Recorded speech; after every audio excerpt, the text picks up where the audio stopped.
बिस्मिल्लाहिर्रहमानिर्रहीम। अस्सलाम वालेकुम जी स्टूडेंट्स, आज हमने chapter number 7 thermal properties of matter के कंस्ट्रक्टेड रिस्पांस क्वेश्चंस करने हैं, जो कि हमारी न्यू बुक है उसके मुताबिक हम चल रहे हैं फिजिक्स की 9th क्लास की। तो पहला क्वेश्चन हमारे पास है, is kinetic molecular theory of matter applicable to the plasma. जो काइनेटिक मॉलिक्यूलर थ्योरी है मैटर की, क्या ये प्लाज्मा पर भी अप्लाई होती है? जो कि स्टेट ऑफ मैटर जो कि मैटर की स्टेट है। डिस्क्राइब ब्रीफली, इसके बारे में मुख्तसर बताएं। देखें बच्चों, मॉलिक्यूलर थ्योरी हमें क्या कहती है कि पार्टिकल जो होते हैं रैंडम मोशन में होते हैं, ठीक है ना। आपने ये याद होगा कि जो मैटर है छोटे छोटे पार्टिकल से बना है और रैंडम मोशन में होते हैं। लिक्विड और अगर गैस की बात करें, कोई इधर को जा रहा है कोई इधर को जा रहा है ऐसे, ठीक है ना। चलो इसकी एक इंटरेक्शन बना लेते हैं। रैंडम मोशन में होते हैं, इनके दरमियान इंटरमॉलिक्यूलर फोर्सेस होती हैं। यही है ना मेन एक दो बातें। तो देखो हमारे पास अब प्लाज्मा क्या है। अगर हम प्लाज्मा की बात करें तो प्लाज्मा असल में पॉजिटिव चार्ज वाले एटम्स होते हैं, नेगेटिव चार्ज वाले एटम होते हैं। गैस के प्लाज्मा ऐसे ही बनता है ना, तो गैस के पार्टिकल जब चार्ज हो जाते हैं प्लाज्मा बन जाता है। अगर आपको डिटेल से समझना तो पीछे आप जाके वीडियो को देखें, वहाँ पर आपको प्लाज्मा की वहाँ पर मैंने डिटेल से एक्सप्लेन किया हुआ, इनको वहाँ पर आप जाके देखें ये प्लाज्मा बनता कैसे है। तो बहरहाल प्लाज्मा मुश्तमिल किस पे होता है? पॉजिटिव चार्जेस पे, या पॉजिटिव आइंस पर, नेगेटिव आइंस पर, या न्यूट्रल एटम्स पर। तो ये भी तो आखिर पार्टिकल्स ही हैं, ठीक है। और ये भी रैंडम मोशन में होते हैं। तो काइनेटिक थ्योरी यही कहती है ना, कोई मैटर जो होता है वो उसके जो पार्टिकल्स हैं वो रैंडम मोशन में होते हैं। तो प्लाज्मा के भी पार्टिकल्स रैंडम मोशन में है, तो ठीक है। अगर हम बेसिक चीज़ों की बात करें, जो मॉलिक्यूलर थ्योरी है मैटर की, तो वो पूरी पूरी प्लाज्मा पर अप्लाई हो रही है। तो आइए देखते हैं इसका आंसर हम कैसे लिखेंगे। Yes, the kinetic molecular theory is applicable to plasma. जी हाँ, काइनेटिक मॉलिक्यूलर थ्योरी है वो प्लाज्मा पर अप्लाई होती है। क्यों? Plasma consist of freely moving ions. Plasma जो मुश्तमिल होता है उन आइंस पर जो फ्रीली मूव कर रहे होते हैं। जैसे कि गैस के पार्टिकल्स हैं, तो गैस के पार्टिकल्स आपको पता है फ्रीली मूव कर रहे होते हैं। तो अब गैस के पार्टिकल्स अगर आइंस में बदल जाए तो प्लाज्मा बन जाता है। तो प्लाज्मा के जो आइंस होते हैं वो फ्रीली मूव कर रहे होते हैं। एंड इलेक्ट्रॉन्स, और इलेक्ट्रॉन भी इसमें होते हैं, that are continuous in random motion, जो कि कंटिन्यूसली रैंडम मोशन में होते हैं। आगे एक और बात भी लिखता है, the average kinetic energy increases with temperature. अब काइनेटिक मॉलिक्यूलर थ्योरी ये भी कहती है कि मॉलिक्यूल्स की जो काइनेटिक एनर्जी है वो टेम्परेचर के बढ़ने से बढ़ती है।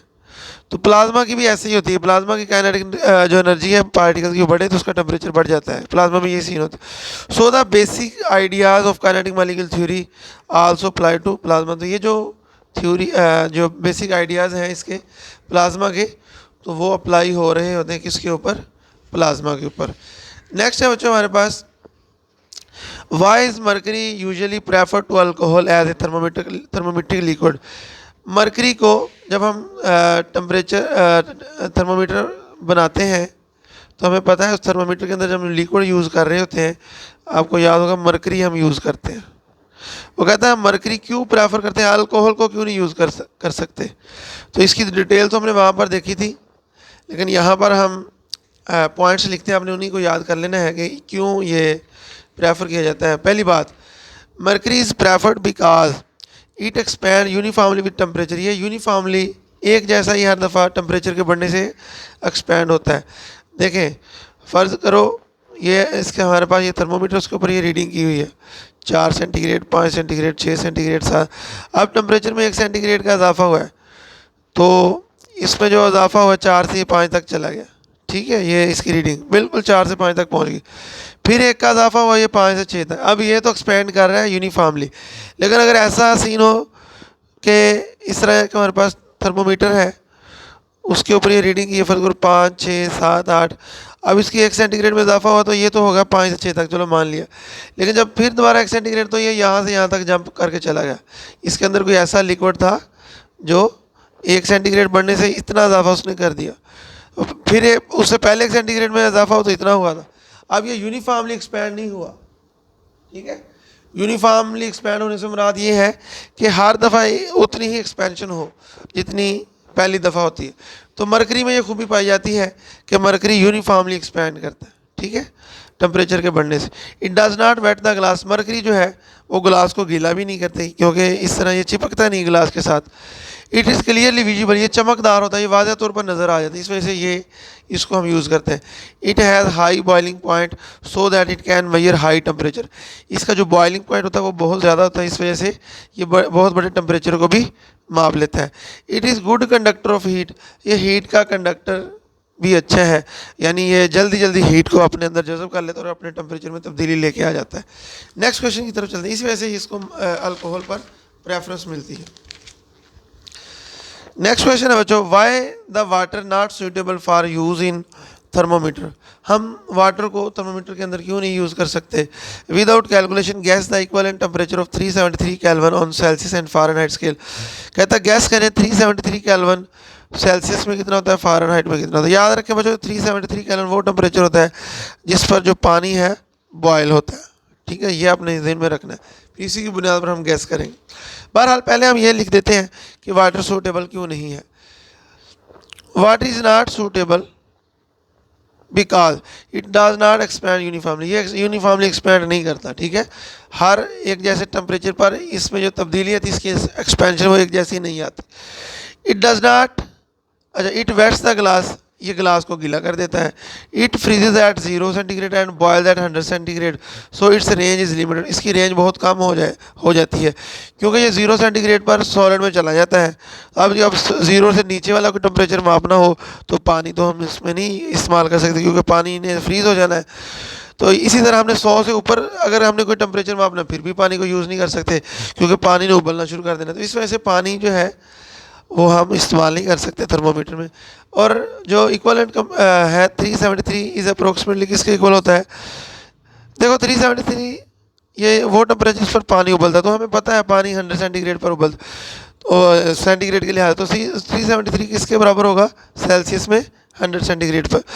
और फ़ारेनहाइट हमें ये भी पता है कि 212 फ़ारेनहाइट पर पानी उबलता है, तो इसका मतलब लाजमी जो 373 किसके बराबर होगा, 212 फ़ारेनहाइट के बराबर होगा। नेक्स्ट है बच्चों, mention 2 ways in which the design of liquid in glass thermometer में be altered to increase its sensitivity, ऐसे 2 तरीके बताएं जिसमें लिक्विड इन ग्लास जो थर्मोमीटर है उसकी जो सेंसिटिविटी है वो बढ़ जाए। तो बच्चों सेंसिटिविटी क्या होती है, टेम्परेचर किसी भी थर्मामीटर की वो सलाहियत कि वो छोटे से छोटे टेम्परेचर को कितना माप सकता है, कितना माप सकता है। अगर वो कोई थर्मोमीटर छोटे टेम्परेचर को थोड़ी सी तब्दीली यानी इतनी भी तब्दीली को उसने माप लिया तो उसकी सेंसिटिविटी बहुत अच्छी है, बहुत ज़्यादा है। और अगर कोई थर्मोमीटर सिर्फ इतनी तब्दीली को ही मापता है 1 सेंटीग्रेड, उससे कम को नहीं मापता, तो इसकी सेंसिटिविटी कम है क्योंकि ये छोटी वैल्यू को माप नहीं रहा। तो छोटी वैल्यू को, छोटी चेंज जो टेम्परेचर में आती है, अगर कोई टेम्परेचर उसको भी माप सकता है तो हम कहते हैं कोई थर्मोमीटर उसको भी माप सकता है तो हम कहते हैं कि उस थर्मोमीटर में सेंसिटिविटी ज़्यादा। अब हम सेंसिटिविटी कैसे बढ़ा सकते हैं बच्चों, 2 चीज़ें हैं। देखो अगर लिक्विड इन ग्लास थर्मोमीटर आपको पता है यहाँ पर बल्ब होता है, ठीक है, और बल्ब के अंदर क्या होता है, ये थर्मोमीटर है, बल्ब के अंदर क्या होती है, मरकरी होती है। तो 2 बातें हैं बच्चों, यहाँ पर मरकरी इस्तेमाल करें तो अच्छा मरकरी इसके अंदर होता है, ये आपको पता ना चाहिए इसके अंदर। तो अगर तो हम इसका ये जो बल्ब है बड़ा कर दें, इसमें लिक्विड ज़्यादा डाल दें, ठीक है, लिक्विड क्या कर दें, ज़्यादा कर दें, तब भी इसकी जो सेंसिटिविटी बढ़ जाए क्योंकि जितना ज़्यादा वॉल्यूम होगा ना किसी बर्तन में, ये आप याद रख लें, उतनी उसमें एक्सपेंशन ज़्यादा होती है, ठीक है। तो वॉल्यूम बढ़ाने से इसमें अगर हम लिक्विड का वॉल्यूम बढ़ा दें, इसको बड़ा कर दें इस बल्ब को, तो उसकी एक्सपेंशन ज़्यादा होगी तो उसकी सेंसिटिविटी भी क्या हो जाएगी, ज़्यादा हो जाएगी। या ये जो हमारे पास ये बारीक सी नाली होती है इसके अंदर थर्मोमीटर के अंदर, इसके अंदर मरकरी जब वो हम किसी चीज़ का चेक करते हैं टेम्परेचर तो मरकरी एक्सपैंड करता है, इसको आप तंग कर दें यानी ब्रीक कर दें इस तरह, तो मरकरी जब एक्सपैंड होगा ज़्यादा लेवल तक हो जाएगा। तो इससे भी यानी थोड़ी सी चेंज से भी अगर टेम्परेचर में थोड़ी सी तब्दीली है तो इसमें ज़्यादा तब्दीली आ जाए, तो इससे भी सेंसिटिविटी इसकी बढ़ जाएगी क्योंकि वो महसूस कर सकते हैं ना कि इतना इसमें बढ़ गया है। तो 2 चीज़ें हैं कि हम उसकी सेंसिटिविटी बढ़ा सकते हैं, या तो उसका बल्ब बड़ा कर दें, उसमें लिक्विड ज़्यादा आ जाएगा, या क्या करें उसके अंदर हम ये नाली को तंग कर दें, फिर भी नैरो कर दें, तंग कर दें, तब भी उसकी जो सेंसिटिविटी है उसको बढ़ा सकते हैं। लेकिन याद रखें, इसमें अगर आप जब ये लिक्विड का ये बड़ा करेंगे तो इसका रिस्पांस कम हो जाएगा, ये भी याद रखें। रिस्पांस से मुराद ये ज़्यादा देर में फिर हमें टेम्परेचर बताएगा, टाइम ज़्यादा लगेगा, क्योंकि उतनी देर में हीट ट्रांसफ़र ज़्यादा देर में होगी इसके अंदर, तो रिस्पांस कम। लेकिन बहरहाल रिस्पांस की वो बात नहीं कर रहा, वो हमें सिर्फ इतना ही पूछ रहा है कि किस तरह हम उसकी सेंसिटिविटी बढ़ा सकते हैं। तो इसका आंसर है the sensitivity can be increased by using a large bulb. हम ज़्यादा बड़ा बल्ब यूज़ कर लें फिर भी उसकी सेंसिटिविटी बढ़ सकती है। Using a narrow capillary tube, या हम क्या करें, कैपिलरी ट्यूब जो उसके अंदर थर्मोमीटर के अंदर होती है उसको तंग कर दें, तब भी उसकी सेंसिटिविटी बढ़ सकती है। आगे देखते हैं 7.5 हमारे पास है। 1 litre of water is heated bye a stove. एक फर्ज करो हमारे बर्तन के अंदर, ठीक है, पानी हमने डाला हुआ है बर्तन के अंदर, ठीक है। 1 litre of water is heated bye a stove, और उसको हम चूल्हे के ज़रिए गर्म कर रहे हैं, उसके अंदर 1 लीटर वाटर है। एंड इस टेम्परेचर बाय राइज 2 सेंटीग्रेड, इसके टेम्परेचर में जो इजाफा हो 2 सेंटीग्रेड का हुआ है। If 2 litre of water are heated on the same stove, अगर पानी 1 लीटर से हम 2 लीटर कर दें, ठीक है, 1 लीटर से 2 लीटर कर दें, और हीट उतनी देरी करनी है, for the same time what will be rise in temperature. पानी डबल कर दिया गया, हीट उतनी देनी है, साफ ज़ाहिर है, तो अब उसमें जो इजाफा होगा आधा होगा, यानी 1 सेंटीग्रेड का इजाफा होगा। The stove supply the same amount of heat, जो चूल्हा है वो उतनी ही अमाउंट को करेगा सप्लाई, क्योंकि टाइम जो सेम रखना है। Since the amount of water is double, अब जो अमाउंट ऑफ वाटर पानी की जो मकदार वो डबल कर दी गई है। The temperature rise becomes half, जो टेम्परेचर में राइज़ है वो हाफ हो जाएगा। So the rise in temperature will be 1 centigrade, तो टेम्परेचर में जो तब्दीली आई होगी वो कितनी की आएगी, 1 सेंटीग्रेड की। आगे 7.6 पे हम चलते हैं। Why are there no negative number on the Kelvin scale. Kelvin scale में जो नेगेटिव नंबर क्यों नहीं होते, आइए देखते हैं बच्चों इसकी वजह क्या है। देखो बच्चों, जो केल्विन स्केल है वो 0 केल्विन से शुरू होकर आगे वैसे 373 केल्विन तक हम इसको लेते हैं, वरना जितना भी हो सकता है, ज़रूरी नहीं 373, लेकिन कम से कम ये इसकी जो मिनिमम वैल्यू वो 0 केल्विन की है, ठीक है। लेकिन अगर हम इसके थर्मोमीटर की बात करें, अगर हम आमतौर पर जो केल्विन का थर्मोमीटर होता है वो 100 केल्विन से शुरू होकर 273 केल्विन से शुरू होकर 373 केल्विन तक जाते हैं। अच्छा, एक ये तो थोड़ा सा इसका इंट्रोडक्शन केल्विन होता है, लेकिन केल्विन स्केल किस पर डिपेंड करता है, यानी केल्विन स्केल का जो टेम्परेचर है किस तरह डिफाइन किया जाता है। देखें, केल्विन स्केल जो है वो डिफाइन किया गया है average kinetic energy of molecule. आप एवरेज को भी ना देखें, आप सिंपल देख लें, काइनेटिक एनर्जी ऑफ मालिक्यूल्स की बुनियाद पर केल्विन स्केल को डिफाइन किया गया, यानी कि जितनी ज़्यादा काइनेटिक एनर्जी होगी मालिक्यूल की, जब हम किसी चीज़ को गर्म करते हैं तो उसके पार्टिकल ऐसे मूव कर रहे होते हैं, तो इनके पास कौन सी एनर्जी होती है, काइनेटिक एनर्जी। तो जितनी ज़्यादा काइनेटिक एनर्जी होगी उतना ज़्यादा केल्विन में टेम्परेचर होगा, और जितनी कम काइनेटिक एनर्जी होगी मालिक्यूल्स की उतना केल्विन में टेम्परेचर भी कम होगा। अब देखिए 0 केल्विन पर, अगर हम 0 केल्विन की बात करें तो काइनेटिक एनर्जी जो मालिक्यूल्स की है वो बिल्कुल ज़ीरो हो जाती है, ठीक है। यानी 0 केल्विन कब होता है टेम्परेचर, जब काइनेटिक एनर्जी 0 हो जाती है अपना पार्टिकल्स की, ठीक है, उस वक्त केल्विन में 0 टेम्परेचर। अब इससे कम तो किसी की भी काइनेटिक एनर्जी नहीं ना हो सकती। देखें, काइनेटिक एनर्जी का अगर हम फार्मूला भी देख लें, 1/2 mv², तो यहाँ पर स्पीड हमेशा पॉजिटिव रहती है, जिससे काइनेटिक एनर्जी चाहे कुछ भी हो, स्पीड चाहे माइनस में भी हो, लेकिन काइनेटिक एनर्जी हमेशा पॉजिटिव रहेगी या 0 रहेगी, ठीक है। तो इसका मतलब ये हुआ कि कभी भी काइनेटिक एनर्जी 0 में नहीं जा सकती, अगर काइनेटिक 0 से कम में नहीं जा सकती, नेगेटिव में नहीं जा सकती। 0 से कम से मुराद क्या होता है, कोई चीज़ नेगेटिव में जाना। तो जब काइनेटिक एनर्जी नेगेटिव में नहीं जा सकती तो केल्विन भी नेगेटिव में नहीं जा सकता, ठीक है, क्योंकि केल्विन जो टेम्परेचर हमने किस पे डिफाइन किया गया है, काइनेटिक एनर्जी मालिक्यूल्स पर, काइनेटिक एनर्जी मालिक्यूल की काइनेटिक एनर्जी पर। अगर वो नेगेटिव नहीं हो सकती तो केल्विन में टेम्परेचर भी नेगेटिव नहीं हो सकता। आइए इसका प्रॉपर आंसर की रीडिंग कर लेते हैं। Kelvin scale is defined on the basis of average kinetic energy of particles. जो केल्विन स्केल है वो एवरेज काइनेटिक एनर्जी पर, पार्टिकल्स की एवरेज काइनेटिक एनर्जी पर डिफाइन किया गया है। At 0 Kelvin all particle have zero kinetic energy. 0 Kelvin पर जो तमाम पार्टिकल्स हैं वो जीरो ही काइनेटिक एनर्जी रखते हैं। So this is the minimum amount of kinetic energy. तो ये काइनेटिक एनर्जी जो है 0 केल्विन पर मिनिमम होती है। Which particle can have, no particle have kinetic energy below this, कोई भी पार्टिकल इससे कम काइनेटिक एनर्जी नहीं रह सकता। Therefore kinetic energy always zero or positive. So on Kelvin scale temperature always भी ज़ीरो या ज़ीरो हो सकता है, can be zero or greater than zero, या ज़ीरो से बड़ा तो यानी नेगेटिव नहीं हो सकता। जी नेक्स्ट क्वेश्चन हमारे पास है, comment on the statement a thermometer measure its own temperature. इस बात पर कमेंट करें कि थर्मामीटर जो है वो अपना ही टेम्परेचर मापता है। देखो बच्चों इसको समझते हैं। फर्स्ट करो हमारे पास ये एक बीकर है,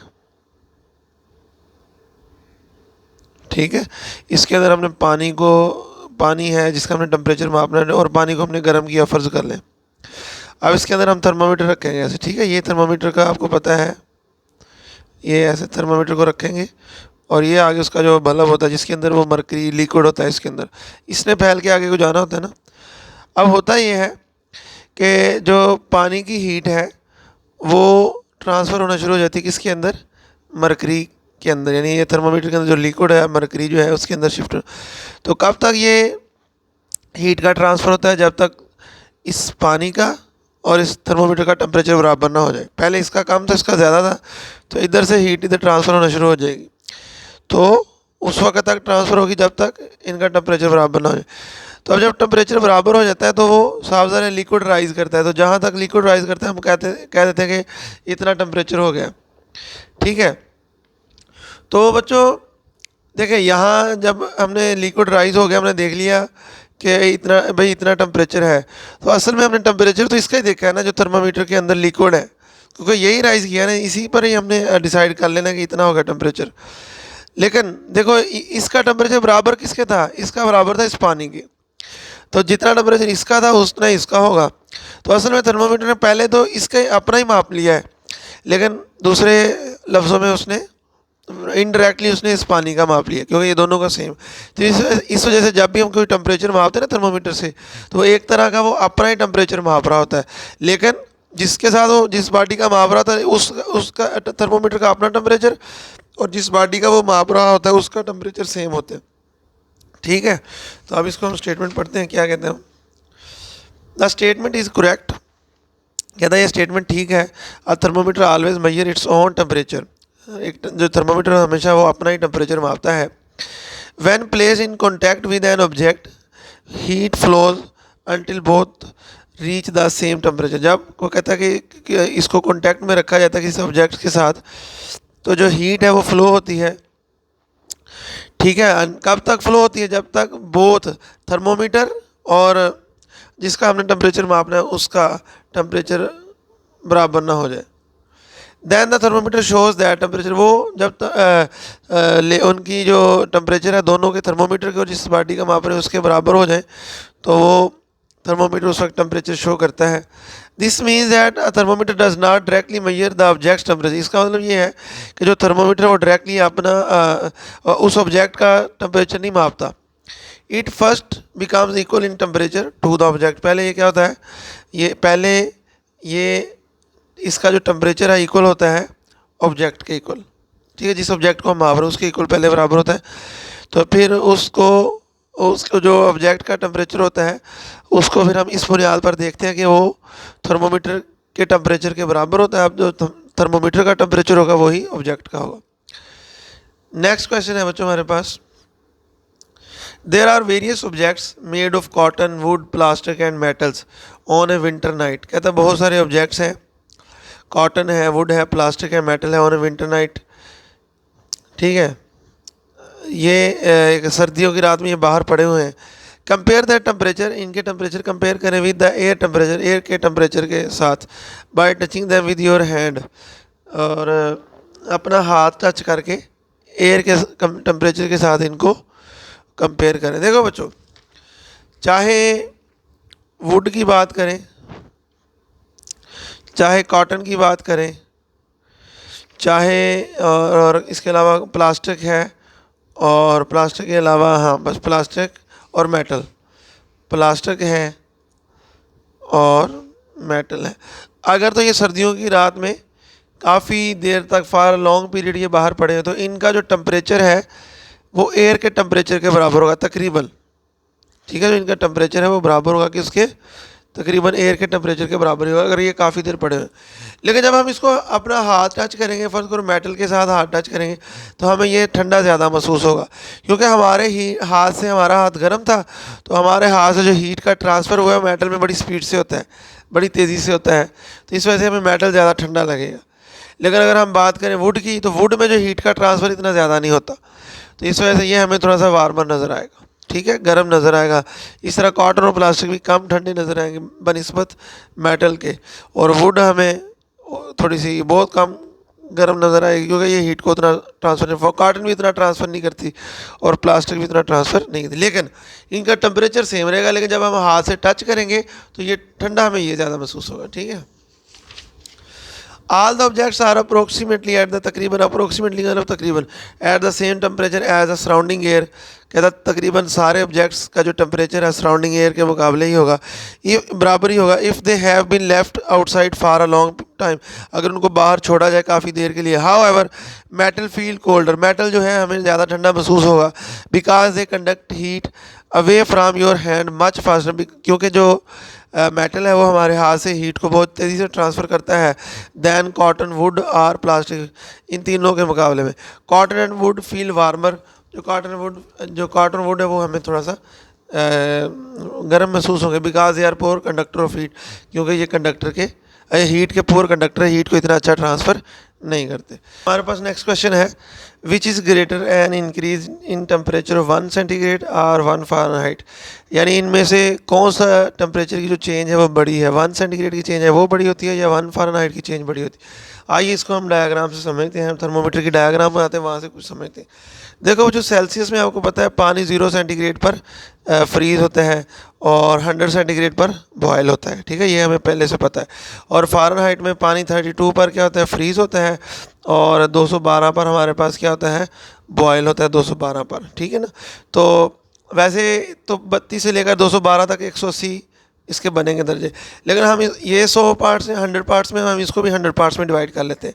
ठीक है, तो इसका तो हर पार्ट 1 1 का आया था ना, 1 1 सेंटीग्रेड का, 0 से 100 तक पूरे 100 बन जाएंगे। तो इसका हर पार्ट कितना लेंगे, 32 से लेकर 212 तक इसके 100 हिस्से बन जाए, तो अब इसको 100 से डिवाइड कर लें तो 1.8 आ जाएगा। तो अगर हम हर हिस्सा इसका 1.8 का बनाएं, यहाँ से यहाँ तक 1.8 तो हमें 100 इसके दर्जे मिल जाएंगे। ठीक है, और 32 से लेकर 212 तक। अब चेंज आई, अब फर्क करो, चेंज आई 1 सेंटीग्रेड की, कितने की चेंज आई, 1 सेंटीग्रेड की, तो ये तो इस पूरी ये कवर कर जाएगा थर्मामीटर, यहाँ से यहाँ तक एक्सपेंड, इतनी एक्सपेंशन हो जाएगी थर्मोमीटर में। लेकिन अगर चेंज किसी बॉडी में आई 1 फ़ारेनहाइट की, तो देखो 1 फ़ारेनहाइट तो यहाँ तक तो 1.8 बनता है, तो 1 तकरीबन आधे से कुछ ज़्यादा बनेगा यहाँ तक 1 फ़ारेनहाइट, यानी इतनी एक्सपेंशन इसमें होगी। ठीक है ना, ये दर्जे दोनों का यहाँ से यहाँ तक ये सेंटीग्रेड में 1 होता है, इसमें यहाँ से यहाँ तक कितना है 1.8, तो अगर 1 की चेंज है तो सिर्फ इतनी एक्सपेंशन होगी। ठीक है, दर्जों का फासला दोनों में सेम है, लेकिन यहाँ देखें जब 1 की चेंज है तो इतनी एक्सपेंशन होगी और यहाँ पर एक्सपेंशन ज़्यादा होगी। इसका मतलब 1 सेंटीग्रेड की जो चेंज है वो बड़ी है, क्योंकि उसमें एक्सपेंशन ज़्यादा है, और 1 फ़ारेनहाइट की चेंज क्या है, छोटी है। तो चेंज ऑफ 1 सेंटीग्रेड बराबर होती है कि इसके 1.8 फ़ारेनहाइट के। सो 1 centigrade represent a larger temperature change. Simple इसका आंसर है। नेक्स्ट क्वेश्चन है, why would not you expect all the molecules in a guys have the same speed. हम ये कैसे दूसरे अल्फाज में हम ये कैसे कह सकते हैं कि जो गैस के मालिक्यूल्स की है जो स्पीड है वो मुख्तलिफ होती है।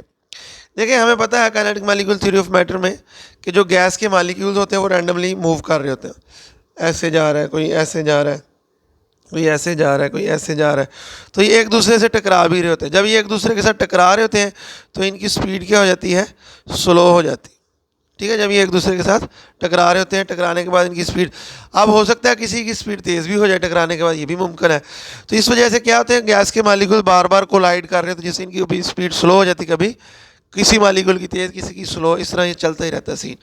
हाँ, अगर ये कोलाइड ना करते तो फिर हो सकता है इनकी सबकी स्पीड सेम हो जाती है, लेकिन कोलाइड करने से इनके मोमेंटम में तब्दीली आ जाती है, जिससे इनकी स्पीड में भी तब्दीली आ जाती है। Gas molecule are constantly colliding with one another, जो गैस के मालिक्यूल्स हैं कॉन्स्टेंटली मुस्तकिल तौर पर, ठीक है, यानी हमेशा कोलाइडिंग टकरा रहे होते हैं विद वन अनदर, एक दूसरे के साथ। ड्यूरिंग कोलाइजन, कोलाइजन के दौरान दे गेन और लूज काइनेटिक एनर्जी, उनकी जो काइनेटिक एनर्जी है यानी स्पीड जो है वो लूज़ करते हैं या गेन कर लेते हैं। So there speed keep changing, इस वजह से इनकी स्पीड जो है चेंज होती रहती है। Therefore molecule do not have the same speed, इस वजह से मालिक्यूल जो है वो सेम स्पीड नहीं रखते। नेक्स्ट क्वेश्चन हमारे पास है बच्चों, does it make sense to talk about the temperature of a vacuum. देखो बच्चों, वैक्यूम क्या होता है, कोई ऐसी जगह जहाँ बिल्कुल एयर ना हो, बिल्कुल एयर ना हो, उसको वैक्यूम बोलते हैं। हमारी ज़मीन के ऊपर एक ख़ास हद तक हवा का गिलाफ है, जैसे ये ज़मीन है तो एक लिमिट तक ये हवा का गिलाफ है, उसके बाद जो हवा का गिलाफ है फिर हवा ख़त्म हो जाती है, यहाँ पर फिर वैक्यूम शुरू हो जाता है, ठीक है। प्योरली वैक्यूम फिर भी नहीं है क्योंकि यहाँ पर रेडिएशन मौजूद है, लेकिन सपोज कर लो प्योरली वैक्यूम है ये।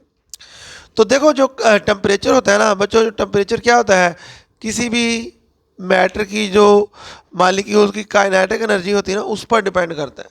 जितनी ये काइनेटिक एनर्जी होती है मालिक्यूल्स की हरकत करने की, उतना उसका टेम्परेचर ज़्यादा होता है। लेकिन देखो वैक्यूम में तो पार्टिकल्स है ही नहीं जिनकी काइनेटिक एनर्जी होगी, तो इसका मतलब ये हुआ कि हम वैक्यूम के टेम्परेचर की बात नहीं कर सकते।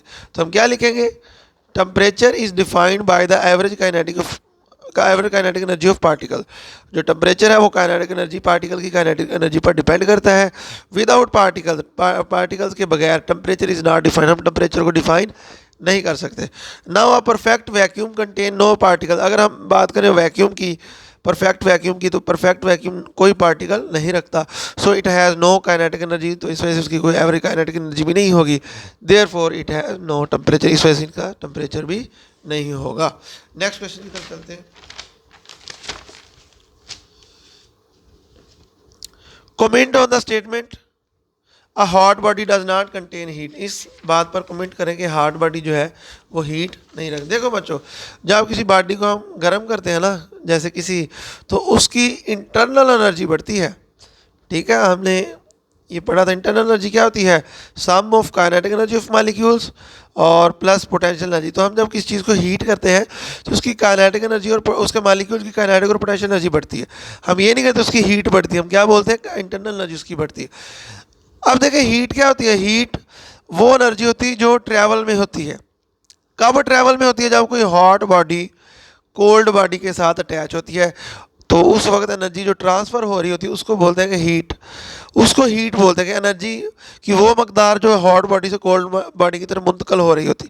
तो हीट एक ऐसी एनर्जी है जो ट्रैवल में होती है, जबकि इंटरनल एनर्जी बॉडी के अंदर स्टोर होती है। तो ये वाज़ह फ़र्क है, इस वजह से हम क्या नहीं, ये नहीं कहेंगे कि बॉडी के अंदर हीट स्टोर होगी। तो बॉडी के अंदर क्या स्टोर होती है, इंटरनल एनर्जी स्टोर होती है। The statement is correct, a hot body contain internal energy not heat, heat is energy, heat वो एनर्जी है that is transferred from a hotter body to colder body due to temperature difference. So heat exist only during the transfer of energy. Heat उसी वक्त exist करती है जब transfer हो रही होती, ठीक है, वरना हीट नॉर्मल हालत में उसका टेम्परेचर बढ़ रहा है किसी बॉडी का, हम ये नहीं कहेंगे कि उसमें हीट उसकी बढ़ रही है, हम कहेंगे उसकी इंटरनल एनर्जी बढ़ रही है। तो ये टेक्निकल फ़र्क है।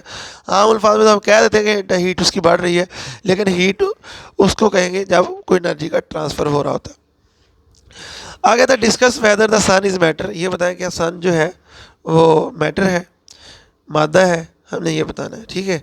यस, मादा क्या होता है, हर वो चीज़ जो जगह घेरे, ठीक है, और प्लस अपना मादा रखे, हर वो चीज़ जो जगह घेरे और मास रखे, ठीक है ना, मास मतलब पार्टिकल्स रखे, तो वो मैटर होते हैं। सन साफ ज़ाहिर है जगह भी घेर रहा है और उसके पार्टिकल्स भी हैं, प्लाज्मा हालत में ये सन है। यस सन इज़ मैटर, जो सन है वो वाकई मैटर है, बिकॉज इट हैज़ मास, क्योंकि ये मास रखता है, एंड ऑक्यूपाई स्पेस, और ये स्पेस जगह भी घेरता है। It is mainly made of hydrogen, ये हाइड्रोजन से बना है, एंड हीलियम, और हीलियम से बना इन द प्लाज्मा स्टेट, जो कि प्लाज्मा स्टेट में पाई जाती है। तो ज़्यादातर हिस्सा प्लाज्मा स्टेट में, वरना और भी इसमें चीज़ें हैं। तो ये है बच्चों आज के शॉर्ट क्वेश्चन, उम्मीद है आपको समझ आई होगी। इजाज़त चाहता हूँ, अल्लाह हाफिज़।